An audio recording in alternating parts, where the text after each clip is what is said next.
Bom, e ainda falando sobre os atos ocorridos em Brasília, o repórter Judson Carvalho está ao vivo com o Dr. Mauro Ferreira. Dr. Mauro Ferreira é advogado eleitoral, conselheiro da OAB Seccional Maranhão. Boa tarde, Judson.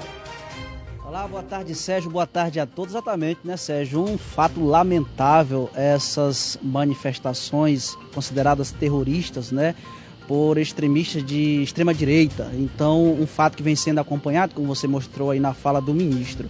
E eu lembrava agora há pouco aqui com o doutor que o caso parecido aconteceu em 2006, sabe, Sérgio? Quando o Movimento Sem Terras, né, invadiram a Câmara, o prédio da Câmara dos Deputados, e aí fizeram uma destruição imensa também. A história volta a se repetir. Naquela época, apoiadores de partidos como o PT, e agora a gente tem esse episódio de apoiadores de partidos ligados ao ex-presidente Jair Bolsonaro. Mas eu estava conversando aqui com ele me esclarecendo que naquele período daquela invasão feita pelos Sem Terra não tinha uma lei que tipificava aquilo como um crime, né?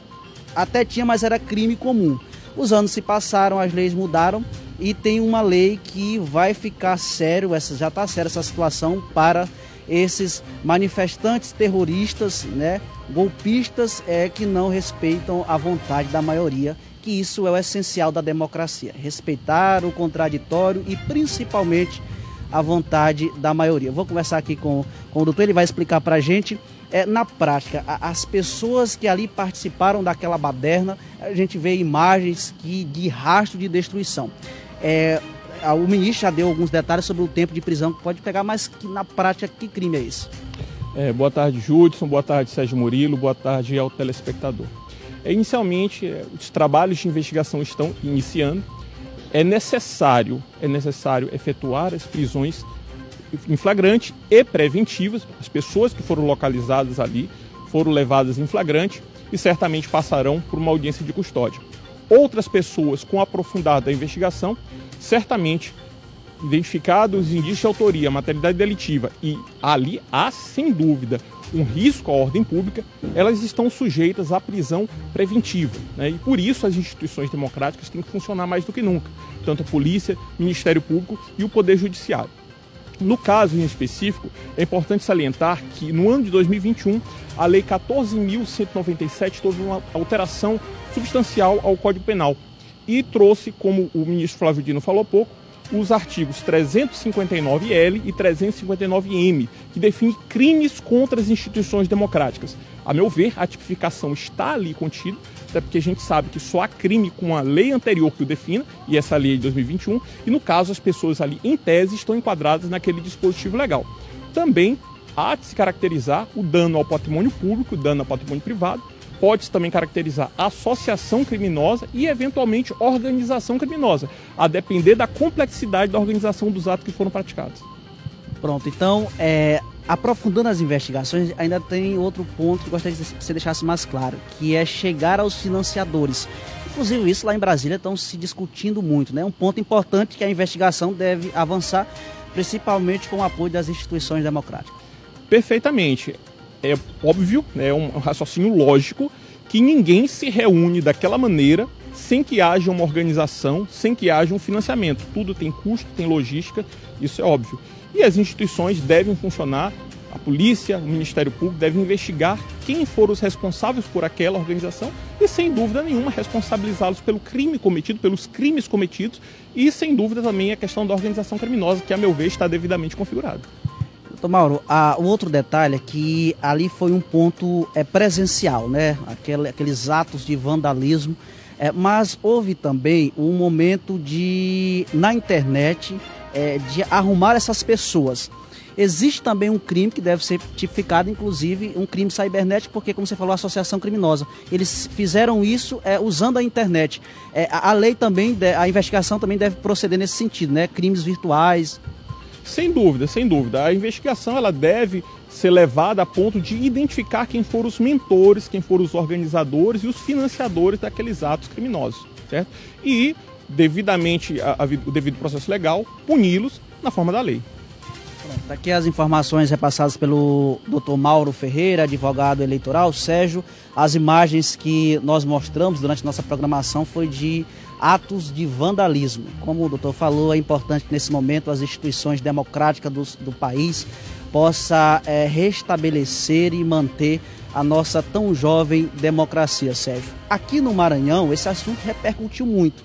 Autoridades políticas e instituições públicas, como o Ministério Público, o Tribunal de Justiça, a Defensoria Pública, lançaram nota repudiando esses atos antidemocráticos.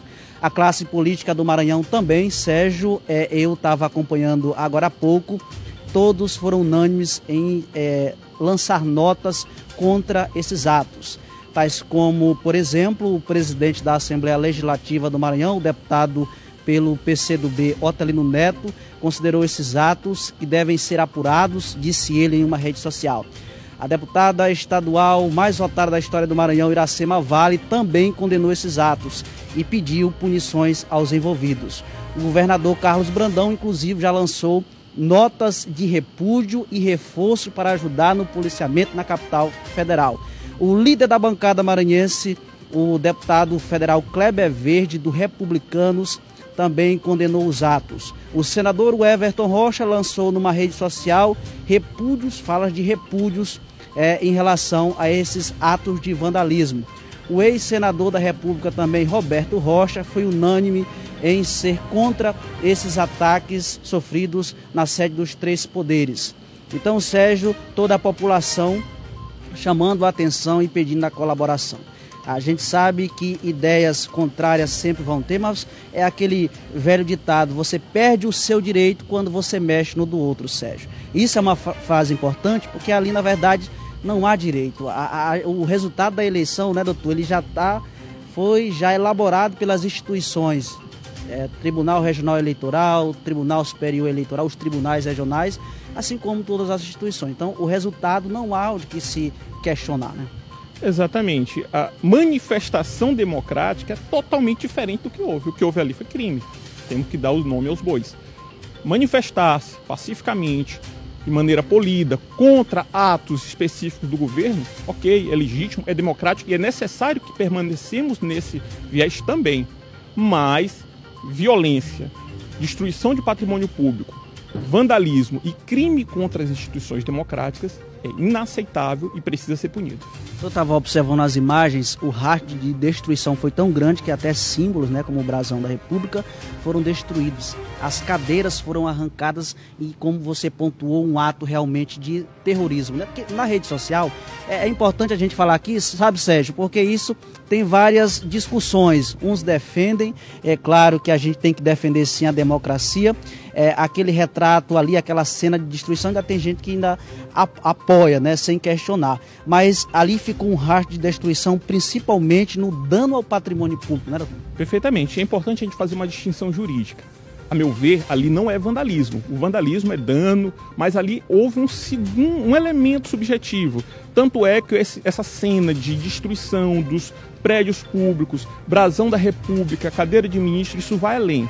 A meu ver, no meu entender, é sim um crime contra a instituição democrática, previsto no artigo 359L e 359M do Código Penal. Mas, por outro lado, não se configura o terrorismo, apesar de conceitualmente a gente poder chamar de terrorismo, mas não é penalmente terrorismo, porque o terrorismo, de acordo com a Lei 3.260 de 2016, ele se configura em razão de xenofobia, preconceito por cor, raça, origem religiosa e etnia. Então tem esse elemento subjetivo específico e, a princípio, não está caracterizado. Então, a meu ver, é o crime do artigo 359 e aí tem que avançar nas investigações para ver o desdobrar da questão. Mas eu entendo que não cabe ainda configurar como terrorismo. Uma fala importante aqui, porque nas redes sociais, eu volto a dizer que o debate das redes sociais é importante, porque ali tem várias opiniões, né, doutor? E aí você falou uma coisa importante, porque até alguns veículos de comunicação estão tratando como terrorismo. Nesse caso, o senhor deixa claro, com base nos elementos jurídicos, que não se caracteriza ainda o terrorismo. Exato. Conceitualmente, lato sensu, a gente pode denominar sim como terrorismo. Porém, juridicamente, perante a lei penal que exige esse requisito específico que eu falei, não dá, a meu ver, para configurar como terrorismo sob a ótica penal. Pronto, aqui as informações repassadas pelo Dr. Mauro Ferreira. Sérgio, a gente segue acompanhando essa informação, esse caso.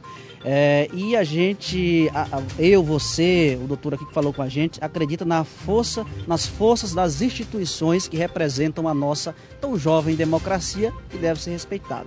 A democracia que tem o seu princípio, Sérgio, básico no respeito ao contraditório e principalmente no respeito à vontade da maioria. O resultado de uma eleição, Sérgio, como dizem os ministros, as autoridades públicas do país, é pautado no respeito à vontade da maioria. Então, se a maioria decidiu, esse resultado deve ser respeitado. Mesmo porque o resultado das eleições, das urnas, houve até discussões sobre as urnas, já foi amplamente debatido e elas são seguras, segundo o que decidiu, e perícias técnicas do Superior Tribunal Federal. Portanto, o exercício no momento é de fortalecer a democracia, respeitando a vontade da maioria. Valeu, Judson, obrigado pelas suas informações, agradeço ao doutor aí também pelos esclarecimentos, e a gente vai falar mais sobre isso no programa hoje, porque realmente foi uma coisa que parou a imprensa em nível nacional, teve repercussão mundial, né, esses atos que aconteceram em Brasília ontem. E claro, nada justifica uma atitude como aquela de depredação, de quebra-quebra, apesar de... E o mais importante de tudo é que você, nosso telespectador, saiba que quem pagou por tudo aquilo que está lá somos nós. Aquilo ali saiu do nosso bolso, não é? Saiu do nosso bolso, nós que pagamos. Cada vidraça daquela, cada mesa que foi quebrada, cada cadeira, aquilo é dinheiro público, dinheiro que o senhor e a senhora, né, paga nos seus impostos. Então, tudo aquilo que tem ali, tanto é que aquilo é tombado, ali tem número, chamado de patrimônio público. Então a gente tem que ver, porque olha bem, enquanto a questão das manifestações estavam se tratando em frente aos quartéis, nas ruas, tal, não há problema nenhum. Na nossa Constituição, a Constituição nos defende para isso. O cidadão brasileiro tem todo o direito de se manifestar com respeito acima de qualquer coisa. Mas aí quando você ultrapassa esses limites e já entra numa situação de romper barreiras, né, que foram colocadas pelas instituições de segurança, que elas estão ali justamente para garantir a integridade do patrimônio público e da integridade de você, manifestante. Então, direito de se manifestar todo mundo tem, sabe? Isso é incontestável. Só que não há justificativa para um ato daquele. Ofenderam aí os patriotas, depois ficaram zombando da cara, perdeu o mané, não sei o quê. Realmente, incitaram, né? Eu acho que você ganhar uma eleição, merece respeito, tal, incitaram, aí aconteceu o que aconteceu. Só que tem uma pitada de exagero aí. Não tem nada que justifique uma invasão, quebra-quebra, uma destruição de patrimônio público e colocando em risco a vida de pessoas. Eu vi cenas ali que deixaram a gente muito preocupados com a situação do nosso país hoje, sabe? Vocês viram ali que foram coisas que a gente via em país de terceiro mundo. O cara em cima do cavalo dando ripada na cabeça de manifestante ali. Aí ele é arrancado de cima do cavalo, jogado no chão. Né? Manifestante defecando em cima de mesa do STF. Que aí, peraí, gente. Vamos devagar, pô. Sabe? Olha, o defensor público geral do Maranhão também falou sobre os atos antidemocráticos ocorridos em Brasília. Vamos dar uma olhada aí. Todos temos acompanhado esses eventos que têm ocorrido em Brasília, eventos de caráter terrorista e que não cabem na nossa democracia, no nosso Estado de Direito. A Defensoria Pública se posiciona contrária a esse tipo de movimento e está à disposição para contribuir para o fortalecimento do Estado democrático. Independente do resultado de uma eleição, a gente tem que respeitá-la. E esse tipo de atitude só enfraquece um dos bens mais preciosos que nós temos, que é a democracia brasileira, uma das maiores do mundo e, para nós, claro, motivo de orgulho. Temos que, como cidadãos e cidadãs, buscar sempre o fortalecimento das instituições. Então, atos terroristas, atos golpistas, só enfraquecem a nossa sociedade. E temos que focar agora em temas importantíssimos, como o combate à fome, a retomada do crescimento do Brasil, o combate à desigualdade social, a redução da miséria e da pobreza no nosso país. Então, esses ataques extremistas e terroristas, que é como eles devem ser classificados, são tristes capítulos na nossa história e a partir de hoje tem que ficar para trás. Temos que superar isso e focar num Brasil de progresso, num Brasil de desenvolvimento. É isso aí.